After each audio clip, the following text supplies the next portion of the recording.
Hello students. देखो, इस video में जो है फिजिक्स के मोस्ट इम्पॉर्टेंट जो क्वेश्चंस है उनको हम शामिल किए हैं। अब जैसे देखो, बहुत सारे क्वेश्चन हैं जिसके आंसर में जो है फिगर की आवश्यकता है, बिना फिगर का उसको समझाया नहीं जा सकता है। बात समझ गए? तो उसके लिए हम अलग से वीडियो बना देंगे, लेकिन ऐसे हम सभी को समझा दे रहे हैं। इन सभी का ऐसे आपको आंसर जो है बुक में मिल ही जाएगा। ऐसा थोड़ा है कि बुक से अलग से क्वेश्चन दिया जाएगा एग्जाम में, तो बुक में मिल जाएगा, लेकिन फिर भी हम समझा दे रहे हैं आप, और इस वीडियो को बार बार सुनिएगा तो कॉन्सेप्ट क्लियर हो जाएगा। तो देखो, पहला क्वेश्चन है, ऊर्जा स्रोत के रूप में जीवाश्म ईंधन एवं सूर्य की तुलना कीजिए। तो ऊर्जा स्रोत के रूप में जीवाश्म ईंधन, देखो जीवाश्म ईंधन जो है जैसे कोयला हुआ, लकड़ी हुआ, तो और नवीकरणीय स्रोत माना जाता है। और सूर्य प्रकाश जो है नवीकरणीय स्रोत माना जाता है। जैसे लकड़ी को आप एक बार यूज कर सकते हैं। बात समझ गए? अब जैसे देखो, जो जीवाश्म ईंधन है वह लगातार उपलब्ध नहीं हो सकता है, उससे ऊर्जा जो है हम कंटिन्यू लगातार नहीं प्राप्त कर सकते हैं। लेकिन सूर्य से जो ऊर्जा जो है लगातार हम प्राप्त कर सकते हैं। बात समझ गए? और सूर्य जो है बिना पैसे का बिना पैसे का ऊर्जा प्रदान करता है। पैसा तो खर्च नहीं होता है, और जो जीवाश्म ईंधन है उसमें पैसा खर्च होता है। बात समझ गए? तो इसको सिस्टमेटिकली जो है आप लिख सकते हैं। दूसरा नंबर जो क्वेश्चन है, समझो, विद्युत बल्ब का नामांकित चित्र बनाइए। अब विद्युत बल्ब का तो चित्र बनाकर ना लिखा हुआ है, नामांकित चित्र बनाइए। तो नामकरण कीजिए कब? जब चित्र बनेगा तब ना नामकरण होगा। ऐसे भी घर में विद्युत बल्ब जो है आपके घर में यूज होता ही है, तो बल्ब का एक डिजाइन जो है ऐसे आप बना सकते हैं। हम जो यहाँ स्टाइल बतला रहे हैं इसमें डिजाइन बना सकते हैं, और उसमें टंगस्टन का फिलामेंट यूज होता है। टंगस्टन का फिलामेंट यूज होता है। अब टंगस्टन का फिलामेंट यूज होता है तो उसको आप इंडिकेट कर सकते हैं। फिलामेंट को नीचे कैप लगा हुआ रहता है मेटल का, उसको भी इंडिकेट कर सकते हैं। ग्लास का है ना बल्ब होता है, उसको भी इंडिकेट कर सकते हैं। It is made up of glass, यानी यह कांच का बना होता है। हिंदी में आपको आंसर देना है बिहार बोर्ड से, तो लिखिएगा यह कांच का बना होता है। ठीक है। अब टंगस्टन जो है वह मिश्र धातु है। अब बात समझिए, टंगस्टन जो है मिश्र धातु है। अब बल्ब के अंदर जो है क्या भरा हुआ है? तो इनर्ट गैसेस, यानी अक्रिय या निष्क्रिय गैस।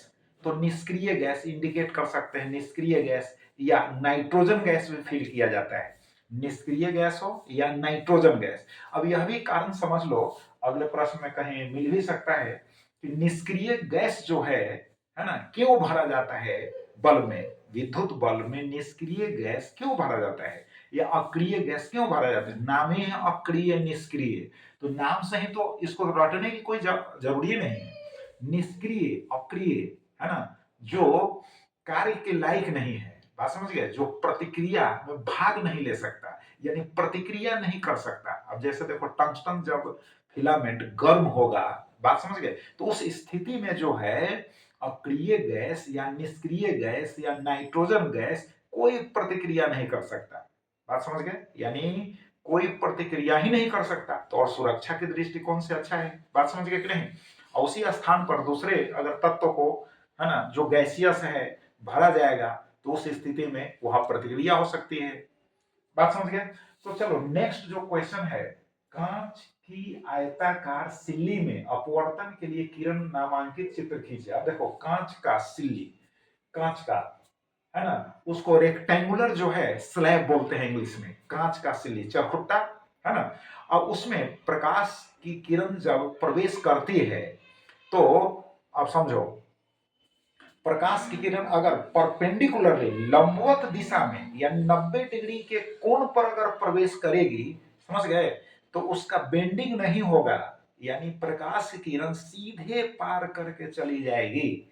हाँ, हालांकि कांच के अंदर प्रकाश की चाल कम हो जाएगी, कांच के अंदर प्रकाश की चाल कम हो जाएगी। बात समझ गए? लेकिन 90 डिग्री पर कोई बेंडिंग नहीं होगा, मुड़ेगी नहीं किरण, समझ गए, सीधे चली जाएगी लंबवत रूप से। लेकिन 90 डिग्री से कम कोण पर जब आपतित होती है, बात समझ गए, तो मुड़ती है, प्रकाश की चाल में भी कमी होती है और दिशा भी बदल जाती है, तो उसको दिखाना होगा चित्र में, है ना। तो इसके लिए हम अलग से वीडियो बना देंगे। अब देखो प्रकाश के नेक्स्ट है, प्रकाश के वर्ण विक्षेपण से क्या समझते हैं, इंद्रधनुष की व्याख्या साथ में कर लिख दी। तो प्रकाश के वर्ण विक्षेपण का मतलब है कि जब श्वेत प्रकाश यानी सूर्य प्रकाश को श्वेत प्रकाश कहा गया है, क्योंकि श्वेत जो प्रकाश है 7 वर्णों का क्या है, मिश्रण है, समझ गए। तो जब श्वेत प्रकाश की किरण प्रिज्म से गुजरती है तो 7 अवयवी रंगों में बंट जाती है, बात समझ गए। जब सूर्य प्रकाश की किरण किसी प्रिज्म से होकर गुजरती है तो 7 अवयवी रंगों में बंट जाती है। ऊपर में कौन रहेगा, ऊपर में लाल, नीचे बैंगनी, यानी जो सूर्य स्पेक्ट्रम प्राप्त होता है, कलरफुल जो स्पेक्ट्रम प्राप्त होता है उसमें ऊपर में लाल, नीचे बैंगनी, बात समझ गए। लेकिन अदृश्य, ये तो हो गया स्पेक्ट्रम जिसको हम दृश्य, है ना, स्पेक्ट्रम कहते हैं। दृश्य मतलब जिसको देख सकते हैं। लाल से बैंगनी तक जो सूर्य स्पेक्ट्रम प्राप्त होता है उसको हम दृश्य स्पेक्ट्रम कहते हैं, बात समझ गए। और लाल का तरंग दैर्घ्य, है ना, ज्यादा होता है सबसे, मतलब 7 रंगों में लाल का तरंग दैर्घ्य ज्यादा। और जैसे जैसे हम ऊपर से नीचे की ओर आएंगे तरंग दैर्घ्य जो है घटता जाता है, बात समझ गए। तो बैंगनी का क्या होगा, सबसे कम होगा। लेकिन अदृश्य जो विकिरण, अदृश्य जो स्पेक्ट्रम का भाग है, तो लाल से भी ऊपर, है ना, तरंग दैर्घ्य जो है उसका नाम है औरक्त प्रकाश। क्या नाम है, औरक्त प्रकाश, अदृश्य है, बात समझ गए। और नीचे बैगनी से भी नीचे, बैगनी से भी कम, बैगनी से कम तरंग दैर्घ्य का अदृश्य जो स्पेक्ट्रम का भाग है उसको कहते हैं परावैगनी। नाम ही है परावैगनी, बैगनी के बाद तो परावैगनी, अब समझ गए। तो इसी घटना को हम कहते हैं वर्ण विक्षेपण। क्लियर हो गया। अब इंद्रधनुष में क्या होता है, जब वर्षा के दिनों में, है ना, जल के कण जो है अटके हुए रहते हैं, लटके हुए रहते हैं वायुमंडल में, जब सूर्य की रोशनी उस पर पड़ती है, सूर्य प्रकाश जब, है ना, उसमें प्रवेश करता है तो अपवर्तन भी होता है, पूर्ण आंतरिक परावर्तन भी होता है और वर्ण विक्षेपण भी होता है। वर्ण विक्षेपण का मतलब तो समझ ही गए आप कि जब 7 रंगों में, है ना, श्वेत प्रकाश की किरण बंट जाती है तो उस घटना को हम कहते हैं वर्ण विक्षेपण। देखो वर्ण का मतलब कलर होता है, वर्ण मतलब अलग अलग रंग, है ना। अविक्षेपण मतलब अलग हो जाना, सभी रंग अलग हो जाते हैं, इसलिए इसका नाम पड़ा वर्ण विक्षेपण। तो तीनों घटनाएं होती हैं जिसके कारण जो है विपरीत दिशा में जो आकाश में जो है 7 रंगों की पट्टी दिखाई पड़ती है, जिसको क्या कहते हैं, इंद्रधनुष। और उसमें भी 2 तरह का कर्व होता है। अब दोनों में जो कलर विपरीत दिशा में व्यवस्थित होती हैं, इसका मतलब है कि इंद्रधनुष में भी 2 प्रकार, एक प्राथमिक एक द्वितीय, बात समझ गए। तो उतना डिटेल में आपको जवाब नहीं देना है, सिर्फ इंद्रधनुष के बारे में आपको उत्तर तैयार करना है, आंसर तैयार करना है। अगला क्वेश्चन देखो, दृष्टि दोष क्या है। ऐसे तो हम सभी को समझा दे रहे हैं, दृष्टि दोष क्या है। देखो सामान्य जो नेत्र है, सामान्य जो नेत्र है दूर की वस्तु को भी साफ साफ देख पाता है। निकट स्थित वस्तु, यानी निकट स्थित वस्तु का मतलब हुआ स्पष्ट दृष्टि की न्यूनतम दूरी, जो capital D is equal to कितना होता है, 25 सेंटीमीटर होता है। तो 25 सेंटीमीटर पर रखी हुई वस्तु का भी प्रतिबिंब जो है नेत्र लेंस रेटिना पर बना पाता है, और दूर वस्तु, है ना, दूर जो वस्तु स्थित है उसका भी प्रतिबिंब रेटिना पर बना पाता है। तो हम समझते हैं कि नेत्र जो है ठीक ठाक है, नेत्र सही है, बिना दोष का नेत्र है, यानी दोष रहित नेत्र है। अगर ऐसा नहीं हो पाता है तो हम समझते हैं कि नेत्र में दोष है, यानी नेत्र जो है दोष युक्त है, आप समझ गए। तो यही दृष्टि दोष है, देखने में, है ना, दोष जो उत्पन्न होता है उसी को ना दृष्टि दोष कहते हैं। अब दृष्टि दोष के साथ लिखा हुआ है यह कितने प्रकार के होते हैं, तो देखो निकट 4 प्रकार के मुख्य रूप से बतला रहे हैं। निकट दृष्टि दोष, दूर दृष्टि दोष, है ना, निकट दृष्टि हो गया, दूर दृष्टि हो गया, प्रेस बायोपिया हो गया, एगो अस्टिग्मेटिज्म हो गया, है ना। तो देखो निकट दृष्टि में क्या होता है कि निकट की वस्तु को साफ साफ देख पाता है, यानी निकट की वस्तु का प्रतिबिंब रेटिना पर बन पाता है, लेकिन दूर की वस्तु का प्रतिबिंब रेटिना पर नहीं बन पाता है। तो यह हो गया निकट दृष्टि दोष। देखो नाम से उल्टा समझना है, निकट दृष्टि दोष, इसका मतलब है उल्टा समझो, उल्टा। निकट की वस्तु साफ साफ दिखाई पड़ती है, लेकिन दूर की वस्तु साफ साफ दिखाई नहीं पड़ती है। तो इसके उपचार के लिए जो है ना, आवश्यक फोकस दूरी का, आवश्यक है ना क्षमता का जो है अवतल लेंस का उपयोग चश्मा में किया जाता है। और दूर दृष्टि दोष में क्या होता है, दूर दृष्टि, तो दूर की वस्तु तो साफ साफ दिखाई पड़ती है, लेकिन निकट की वस्तु साफ साफ दिखाई नहीं पड़ती है। तो इसके उपचार हेतु जो है आवश्यक फोकस दूरी का उत्तल लेंस का उपयोग चश्मा में किया जाता है।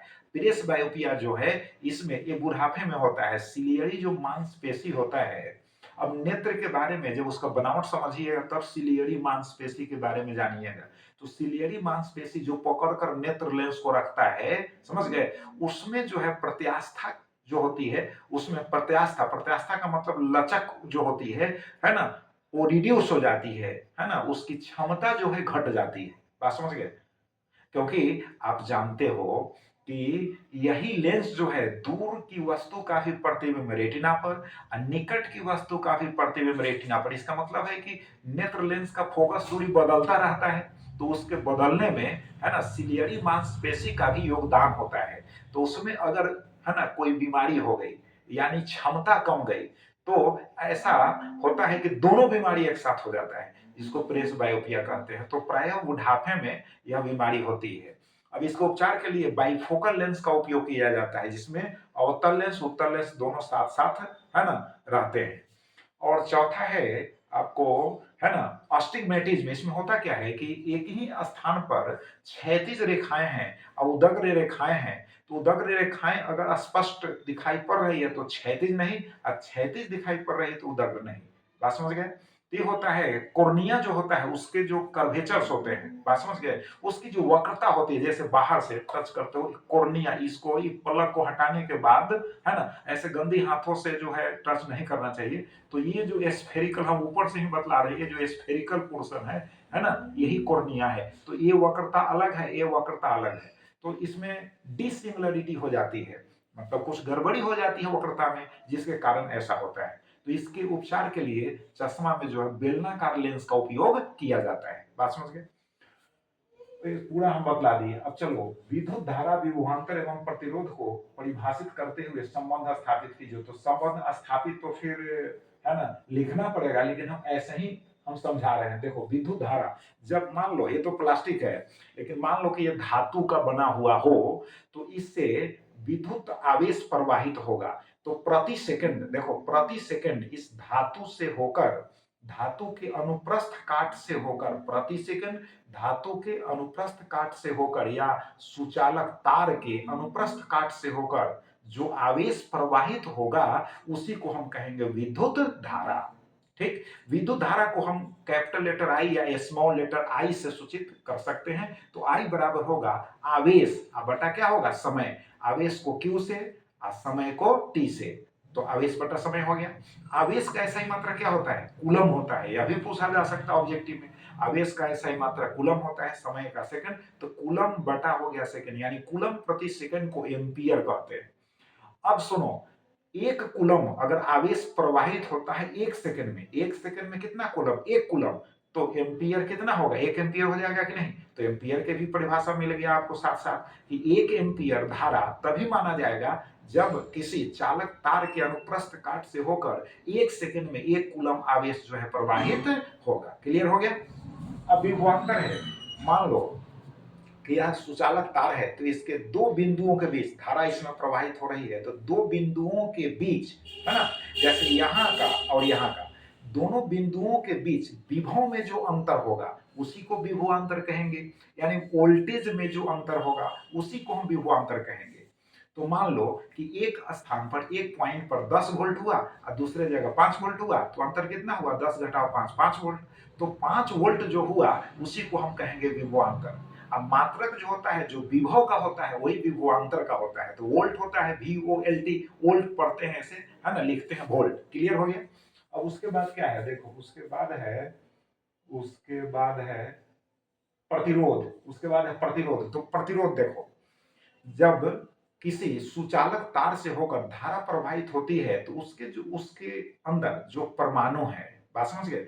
अब धारा प्रवाहित होती है, इसका मतलब है कि सुचालक तार में स्वतंत्र इलेक्ट्रॉन्स होते हैं, और जब स्वतंत्र इलेक्ट्रॉन्स वाइब्रेट करेंगे, बात समझ गए, तो अब परमाणु क्या हो जाएगा, आयन। तो आयन का सामना करना पड़ेगा, तो आयन से है ना विरोध का सामना करना पड़ेगा। आयन है ना विरोध उत्पन्न करेगा, किसके प्रवाह में, विद्युत आवेश के प्रवाह में। तो उसी विरोध को हम कहते हैं प्रतिरोध। जो देखो जो अवरोध उत्पन्न होगा उसी को हम प्रतिरोध कहते हैं। जैसे सामान्य रूप में हम जब चलते हैं तो ग्राउंड पर भी प्रतिरोध होता है, उसको हम घर्षण कहते हैं। हम किसी भी सतह पर जब चलते हैं तो वहां भी प्रतिरोध होता है। जब गति होगी तो प्रतिरोध भी होगी, और गति नहीं होगी तो प्रतिरोध नहीं होगी। तो प्रतिरोध का ऐसा ही मात्रक ओम होता है। ओम के नियम से V बराबर I इंटू आर, संबंध भी हम बोल दे रहे हैं। इसको 10 टाइम सुनना तो माइंड में सेट हो जाएगा। ऐसे लिखने का प्रैक्टिस आप कर लेना, बुक से आंसर मिल जाएगा। ऐसे मोस्ट इंपॉर्टेंट जो होगा जिसमें चित्र की जरूरी है वो अलग से हम वीडियो बना देंगे। तो देखो V बराबर होगा I इंटू आर। V बराबर क्या होगा, I इंटू आर। V बराबर क्या होगा बोलो, I इंटू आर।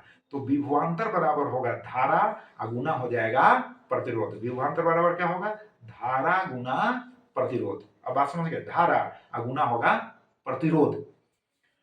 अब देखो उसके बाद है विद्युत जनित का सिद्धांत सहित कार्य विधि का वर्णन करें। तो बिना चित्र का इसको आप नहीं समझ सकते हैं।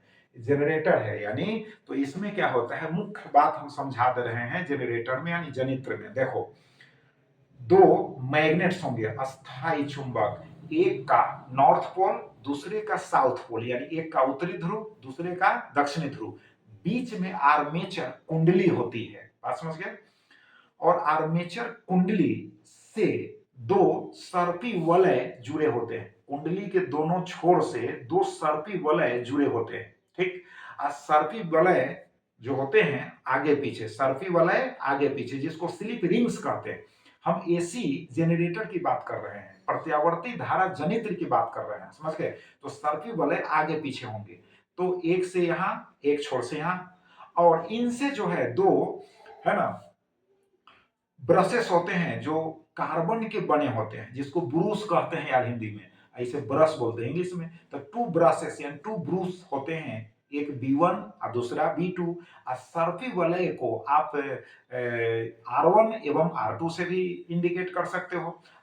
ये जो ब्रश होते हैं B1 B2, इनसे जो है बाहरी परिपथ जुड़ा होता है, बात समझ गए। तो जब आर्मेचर कुंडली को घुमाया जाता है, जैसे देखो आर्मेचर कुंडली ऐसे सपोज करो इसको घुमाया जाएगा, तो जब ये ऊपर जाएगा तो ये कहां, ये नीचे की ओर आएगा। तो जब घूमेगा तो चुंबकीय फ्लक्स समझते हो, यानी चुंबक से जो है ना चुंबकीय रेखाएं निकलती हैं झुंड में, उन्हीं को हम चुंबकीय फ्लक्स कहते हैं। तो चुंबकीय फ्लक्स में परिवर्तन होगा, क्योंकि आयताकार आर्मेचर कुंडली है, समझ गए। तो चुंबकीय फ्लक्स में परिवर्तन होगा, और उसी परिवर्तन के फलस्वरूप जो होगा कुंडली में धारा प्रेरित होगी और विद्युत वाहक है ना बल प्रेरित होगी। क्लियर हो गया। अब चित्र के द्वारा और डिटेल में आप समझ सकते हो। और उसके बाद चलो हीरे का अपवर्तनांक कितना है, 2.42 है। इस कथन का अभिप्राय क्या है, कहता है कि हीरे का अपवर्तनांक 2.42, इसका मतलब है अपवर्तनांक बराबर क्या होता है, अपवर्तनांक बराबर होता है कि निर्वात में प्रकाश की चाल बटा किसी माध्यम में प्रकाश की चाल। तो निर्वात में प्रकाश की चाल बटा माध्यम में प्रकाश की चाल, इसी को हम कहते हैं, क्या कहते हैं, अपवर्तनांक। आप समझ गए। तो अब प्रकाश की चाल निर्वात में उसको C से, माध्यम में V से, तो म्यू अपवर्तनांक को स्मॉल n से भी लिख सकते हो, म्यू से भी लिख सकते हो। तो म्यू बराबर होगा C बटा V। तो V बराबर क्या हो गया, C बटा म्यू हो जाएगा। तो म्यू का मान ज्यादा है, म्यू का मान ज्यादा है, तो V का मान क्या होगा, कम जाएगा। तो उसमें जो है चाल जो है काफी कम हो जाएगी, बात समझ गए, चाल काफी कम हो जाएगी। तो इसका मतलब उसके अंदर प्रकाश का जो घनत्व है बढ़ जाएगा। ऐसे भी उसमें है ना सेवरल टाइम्स अपवर्तन होगा, सेवरल टाइम्स अनेक बार है ना अपवर्तन होगा उसके सतह है ना सतह के साथ। तो हीरा चमकता भी है जिसके कारण। अब देखो आगे है क्वेश्चन, श्रेणी क्रम एवं समानांतर क्रम में संयुक्त प्रतिरोधों का तुल्य प्रतिरोध ज्ञात करें। देखो श्रेणी क्रम में जब हम प्रतिरोधों को जोड़ेंगे तो सूत्र याद रखना, श्रेणी क्रम में प्रतिरोधों को जोड़ेंगे तो आर एस समतुल्य प्रतिरोध हो गया, R1 जोड़ R2 जोड़ R3 जोड़ R है ना 4 सो ऑन होगा। समानांतर मतलब ऊपर में, श्रेणी क्रम का मतलब लाइन में एक ही तार में जोड़ दी। अब सपोज करो एक ही तार में ऐसे घुमा दिए फिर भी श्रेणीय क्रम कहलाएगा। समानांतर का मतलब सभी ब्रांचेज में, सभी शाखाओं में अगर अलग अलग धारा है तो समझो कि ये सभी समानांतर क्रम में जुड़े हुए हैं। तो उस स्थिति में 1/Rp बराबर होगा 1/R1 plus 1/R2 plus 1/R3, इस तरह से। आगे चलो, देखो उत्तल एवं अवतल दर्पण के उपयोगों को लिखे। उत्तल दर्पण, अब उत्तल दर्पण जिसको गाड़ी के साइड मिरर जो होता है के रूप में इस्तेमाल किया जाता है, साइड मिरर के रूप में इस्तेमाल किया जाता है। और स्ट्रीट लाइट जो होता है, गलियों में जो लाइट होता है उसमें भी प्रकाश को स्प्रेड कराना है, फैलाना है, तो उत्तल है ना, सॉरी यहाँ पर उत्तल एवं अवतल दर्पण, सही बात है, उत्तल एवं अवतल लेंस नहीं, उत्तल एवं अवतल दर्पण के उपयोगों को लिखे। तो हम दर्पण की ही बात कर रहे हैं। देखो उत्तल दर्पण साइड है ना, मिरर यानी ड्राइवर के बगल में जो मिरर होता है, जो दर्पण होता है, वह उत्तल दर्पण होता है। ठीक, दूसरा हो गया स्ट्रीट, गलियों में जो है ना, लाइट को स्प्रेड करना है, फैलाना है ना, ज्यादा से ज्यादा क्षेत्रफल में, तो उसके लिए जो होगा उत्तल दर्पण का ही उपयोग किया जाता है। बात समझ गए। अवतल दर्पण को हजामती दर्पण भी कहा जाता है। हजामती यानी सैलून में इसका उपयोग होता है। बात समझ में आ रही है।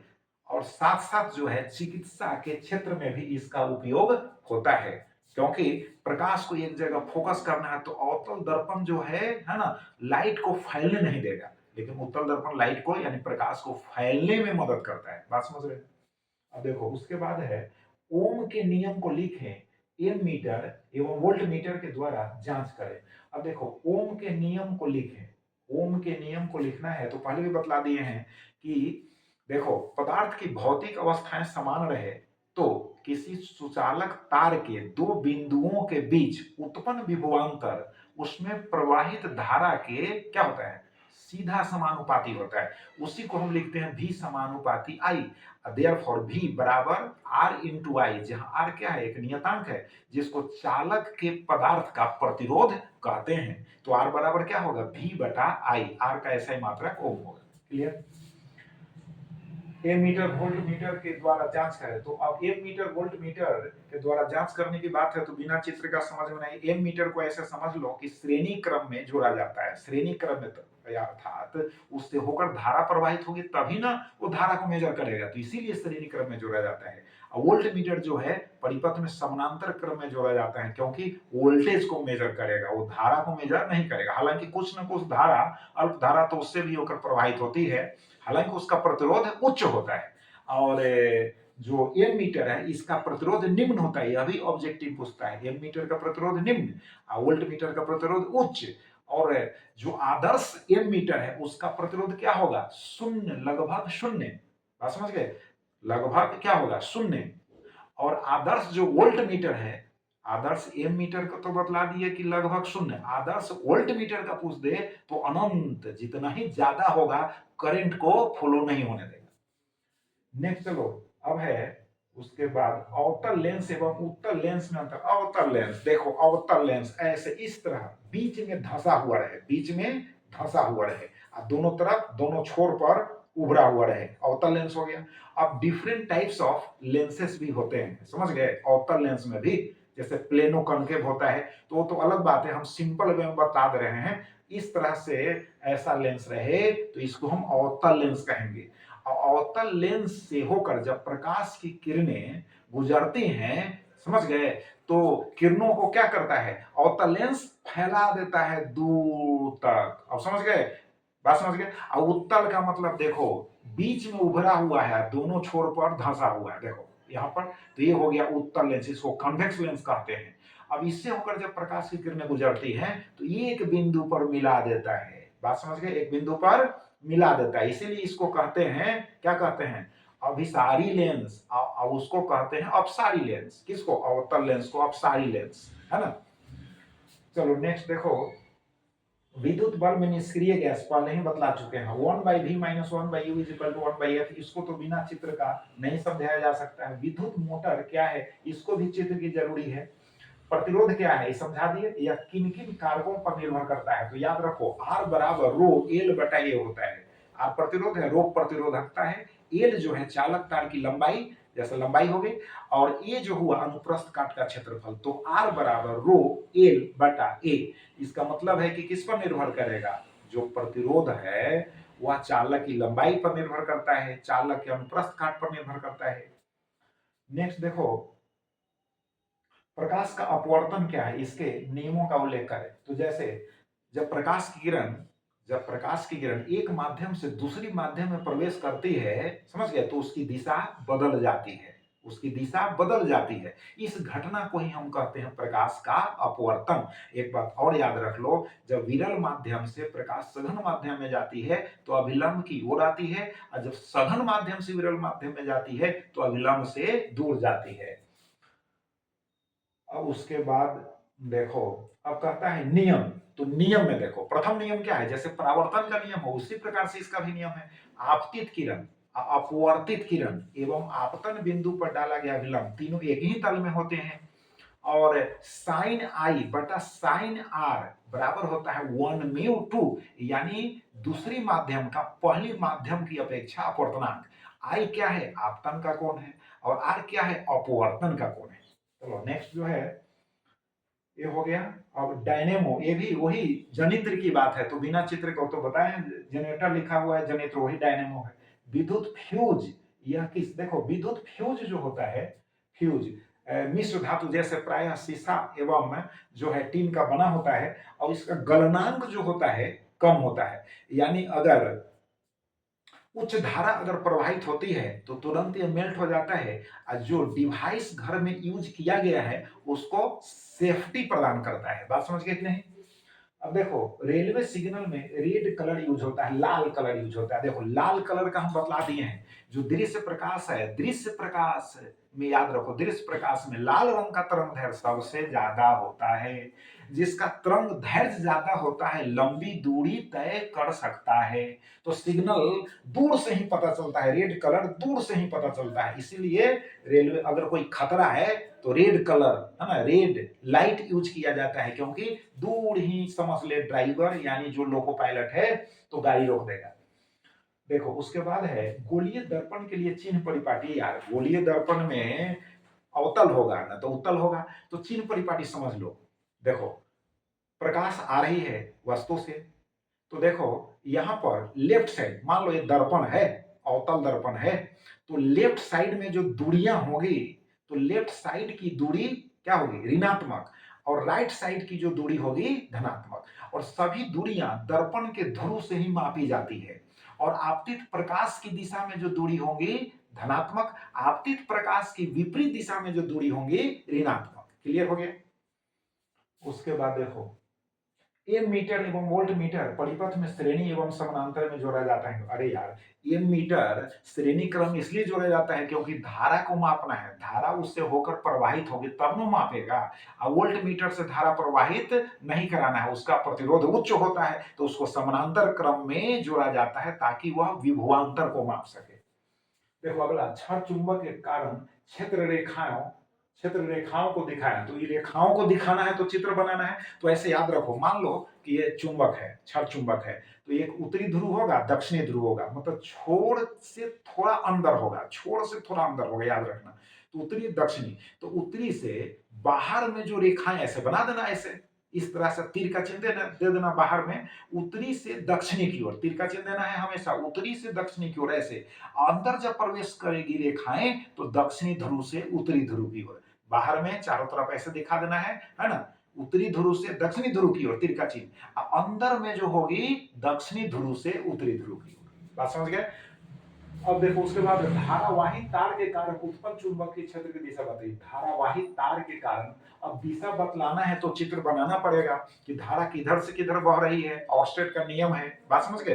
धारावाही तार के कारण दिशा है ना, ऑर्स्टेड के नियम से स्पष्ट होता है कि जब किसी चालक तार से धारा प्रवाहित होती है तो उसके चारों तरफ चुंबकीय क्षेत्र उत्पन्न होता है। अब बात समझ गए। ऐसे धारा की जहां तक दिशा की बात है तो दिशा बतलाने के लिए हम राइट हैंड का यूज करते हैं। अब कैसे, तो देख लो। अब सपोज करो कि पश्चिम से, इसको समझो, पश्चिम से पूरब की ओर धारा बह रही है, पश्चिम से पूरब की ओर इसमें धारा बह रही है। तो देखो राइट हैंड, ये जो है ना दाहिना हाथ है, अब धारा की दिशा में अंगूठा को हम सेट कर दिए, धारा की दिशा में अंगूठा को सेट कर दिए। अब कहां पर दिशा बतलाना है, मान लो इस तार के नीचे, सपोज करो ये तार है, तार के नीचे एकदम लंबवत नीचे यहां पर दिशा बतलाना है। तो ऐसे देखो, धारा की दिशा में अंगूठा को सेट किए, इसको हल्का सा मोड़ना है, ए देखो हल्का सा मोड़ कर, देखो किधर इंडिकेट करता है, उत्तर दिशा में। तो नीचे जो होगा इसके जस्ट नीचे, जब पश्चिम से पूरब की ओर धारा बहेगी तो इसके जस्ट नीचे है ना, यानी दक्षिण से उत्तर की ओर चुंबकीय क्षेत्र की दिशा होगी। क्लियर हो गया। अब जब ऊपर में दिखाना हो, इसके ऊपर, तो देखो ऐसे धारा की दिशा में अंगूठा सेट हो गया, ऊपर में हल्का मोड़ो तो किधर, यानी उत्तर से दक्षिण की ओर धारा की दिशा होगी। अब तुम कहोगे यहाँ पर इसके राइट साइड में बताइए, तो ऐसे धारा बह रही है, देखो यहाँ नीचे यानी डाउनवर्ड, नीचे की ओर धारा की दिशा होगी। अगर यहाँ कहोगे तो ऐसे हम धारा की दिशा में अंगूठा को सेट किए तो अपवर्ड हो गया, ऊपर की ओर धारा की दिशा होगी। क्लियर होगी। देखो अब भू संपर्क तार का क्या है, इसका क्या अर्थ है। भू संपर्क मतलब अर्थ वायर होता है, पृथ्वी से एक तार को जोड़ा जाता है ना, सर्किट के साथ। कारण है कि कभी कभी लाइव वायर जो होता है, जो आप डिवाइस, जो यंत्र घर में यूज करते हैं, तो लाइव वायर जिसमें करंट होता है, एक न्यूट्रल होता है जिसे रिटर्न होता है करंट। अब समझ गए। तो कहीं लाइव वायर अगर कांटेक्ट में आ जाता है, बात समझ गए, तो डिस्ट्रॉय हो जाएगा। तो अगर अर्थ वायर है तो उसके साथ वो पृथ्वी में एक्स्ट्रा जो करंट है चला जाएगा, तो सुरक्षा प्रदान करने के लिए उसका यूज किया जाता है। नेक्स्ट देखो, सूर्योदय और सूर्यास्त के समय क्षितिज लाल दिखता है क्यों। देखो सबका कारण है तरंगदैर्घ्य, लाल रंग का तरंगदैर्घ्य सबसे अधिक होता है, लाल रंग का तरंगदैर्घ्य सबसे अधिक होता है। तो सुबह में, शाम में क्या होता है कि सूर्य क्षितिज के नीचे होता है, बात समझ गए।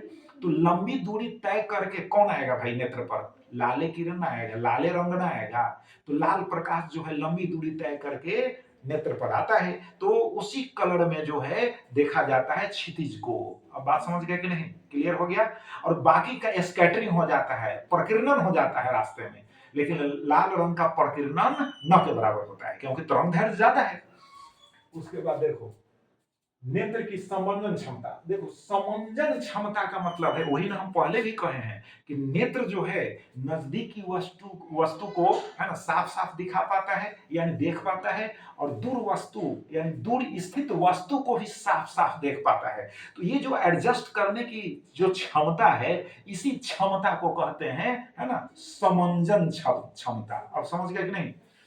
उसके बाद है देखो घरेलू परिपथ में श्रेणी क्रम संयोजन का उपयोग क्यों नहीं किया जाता। श्रेणी क्रम, देखो श्रेणी क्रम में होगा तो अगर एक जगह जो है, अगर है ना तार में कोई फॉल्ट हुआ तो जितना भी उपयोग कर रहे हैं वो डिवाइस, सबका है ना सबका सप्लाई बंद हो जाएगा। समानांतर में रहेगा तो एक सर्किट में अगर कोई गड़बड़ी है तो दूसरा जो ब्रांच है वो तो सुरक्षित रहेगा कि नहीं। अब देखो उसमें तो यूज होगा। उसके बाद देखो फ्लेमिंग के वाम हस्त नियम, दक्षिण हस्त नियम, देखो इसको रख लो यार। फ्लेमिंग का वाम हस्त नियम, देखो वाम हस्त नियम ऐसे, ये जो है तर्जनी हो गया, ये मध्यमा हो गया, उंगठा हो गया, तीनों को लंबवत दिशा में अगर स्थापित करते हो तो देखो फोर्स फील्ड करंट, इंग्लिश में याद कर लो, फोर्स फील्ड करंट यानी बल हो गया है ना, ये क्या हो गया, फील्ड हो गया, क्षेत्र हो गया, ये धारा। तो देखो ये बल हो गया, आई हो गया चुंबकीय क्षेत्र, क्षेत्र का मतलब कौन क्षेत्र, चुंबकीय क्षेत्र याद रखना, ये हो गया धारा। तो बल, चुंबकीय क्षेत्र एवं धारा। दक्षिण हस्त नियम में कहे तो जनरेटर में यह यूज होगा, जनित्र में उपयोग में आता है ना दक्षिण हस्त नियम। कैसे, तो ये गति हो गया, कुंडली की जो गति हो गई, ये हो गया क्षेत्र, और ये हो गया प्रेरित धारा, जो धारा प्रेरित होती है, उत्पन्न होती है, वही प्रेरित धारा या विद्युत वाहक बल को। तो ये हो गया गति, ये हो गया चुंबकीय क्षेत्र, और ये हो गया धारा। क्लियर हो गया। उसके बाद चलो, दो चुंबकीय बल रेखा एक दूसरे को नहीं काटते। देखो दो चुंबकीय बल रेखा इसलिए नहीं काटती हैं, अगर काटेंगी तब क्या होगा, तो काटेंगी तो इस बिंदु पर चुंबकीय क्षेत्र की दो दिशाएं निरूपित होंगी कि नहीं। जब काट देगी तो उस बिंदु पर दो दिशाएं निरूपित होंगी, लेकिन समान चुंबकीय क्षेत्र में दो दिशाएं कैसे संभव है यार?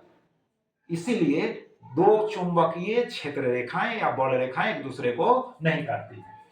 उसके बाद है, देखो विद्युत शक्ति क्या है? H बराबर आई स्क्वायर आर टी, सूत्र स्थापित करना है यार। तो विद्युत शक्ति का मतलब हुआ वोल्टेज गुना करंट, याद रखो ना, P बराबर V इंटू क्या याद रखेगा आप, है ना, P बराबर V इंटू आई, वी आई। अब सवाल है कि पावर बराबर यानी वोल्टेज गुना क्या याद रखना है, करंट, P बराबर V इंटू आई। लेकिन यहाँ पर जो सूत्र कह रहा है H बराबर आई स्क्वायर आर टी, सूत्र को भी स्थापित करना है। तो ये जो है उष्मा ऊर्जा का सूत्र है और विद्युत ऊर्जा का भी सूत्र है। उष्मा ऊर्जा विद्युत ऊर्जा का सूत्र समान ही होता है। तो H बराबर आई स्क्वायर आर टी याद रखना है। तो इसको स्थापित करने के लिए कह रहा है। तो ये सूत्र जो स्थापित होगा तो याद रखो, हम बतला दे रहे हैं ऐसे बिना लिखे हुए। V बराबर W बटा क्या होगा, Q होगा, यानी विभव बराबर कार्य बटा आवेश होगा। परीक्षण आवेश होता है तो विभव बराबर कार्य बटा आवेश, यानी W बटा Q। ठीक, W बटा क्या होगा, Q। अब W बटा Q हो गया, पढ़े हो धारा बराबर क्या होता है, Q बटा T। तो Q बराबर क्या हो जाएगा, IT होगा कि नहीं? Q बराबर क्या होगा, बोलो, IT होगा कि नहीं यार?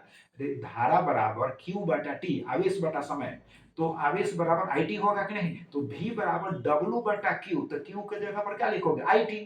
अब क्रॉस मल्टीप्लाई करो, तिरछा गुना, तो W बराबर क्या हो जाएगा, VIT। और W क्या है, कार्य है, और उसी को ना ऊर्जा कहेंगे। तो ऊर्जा बराबर हो गया VIT, हुआ कि नहीं? अब ओम का नियम लगा दोगे तो तुमको I स्क्वायर आर टी भी मिल जाएगा। यानी जब किसी चालक से धारा प्रवाहित होती है तो चालक गर्म हो जाता है।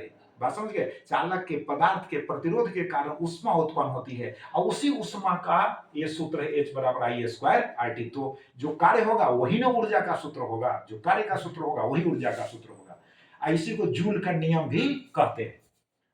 अब देखो उसके बाद है, अंतरिक्ष यात्री को आकाश नीले की अपेक्षा काला क्यों दिखाई पड़ता है भाई? अंतरिक्ष में जब, है ना, हवा है ही नहीं, वायु है ही नहीं, बात समझ गए, वायु है ही नहीं, प्रकीर्णन होता है वायु में ना, जब माध्यम होगा, माध्यम से होकर प्रकाश जब गुजरेगा तब ना प्रकीर्णन होगा, तब ना प्रकीर्णन के फलस्वरूप आकाश जो है नीला दिखता है।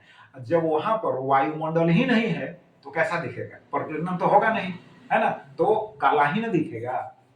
अब देखो उत्तल लेंस को अभिसारी, अभी कहे हैं उत्तल लेंस को अभिसारी। भाई उत्तल लेंस में जब प्रकाश प्रवेश करता है तो प्रकाश की किरणों को वह एक बिंदु पर समेट देता है, एक बिंदु पर मोड़कर पहुंचा देता है। बात समझ गए कि नहीं? एक बिंदु पर लाता है, उस पॉइंट को हम फोकस कहते हैं। अवतल लेंस जो है दोस्त, अवतल लेंस प्रकाश की किरणों को देखो अलग कर रहा है कि नहीं? अब पीछे बढ़ाओगे, है ना, तब एक बिंदु पर वो मिलता हुआ प्रतीत होगा। समझ गए नहीं? तो दूसरे, है ना, दूसरे भाग से देखोगे तो लगे कि प्रकाश इसी जगह से आ रही है, लेकिन प्रकाश तो दूर से आ रही है। समझ गए? ये तो ऐसे मुड़ गई या पीछे बढ़ाए हैं तब ना महसूस हो रहा है कि यहां से आ रही है। तो इसीलिए कहते हैं यहाँ उत्तल लेंस को अभिसारी और उत्तल लेंस को अपसारी। अपसारी मतलब अलग करती है, दूर करती है। देखो प्रत्यावर्ती धारा एवं दिश धारा, प्रत्यावर्ती धारा का मतलब है कि आधा, है ना, साइकिल, हाफ साइकिल यानी अर्ध चक्र में जिस दिशा में प्रवाहित होती है, अगले अर्ध चक्र में दिशा विपरीत हो जाती है, बदल जाती है। बात समझ गए? इसीलिए नाम पड़ा प्रत्यावर्ती। इंग्लिश में अल्टरनेटिंग करंट कहते हैं, अल्टरनेटिंग। हाफ साइकिल में जिस दिशा में बहती है फिर नेक्स्ट हाफ साइकिल में विपरीत दिशा में प्रवाहित होती है, इसी को प्रत्यावर्ती धारा कहते हैं। घर में जो बिजली उपलब्ध है प्रत्यावर्ती धारा है, जो ट्रांसफार्मर से आ रही है।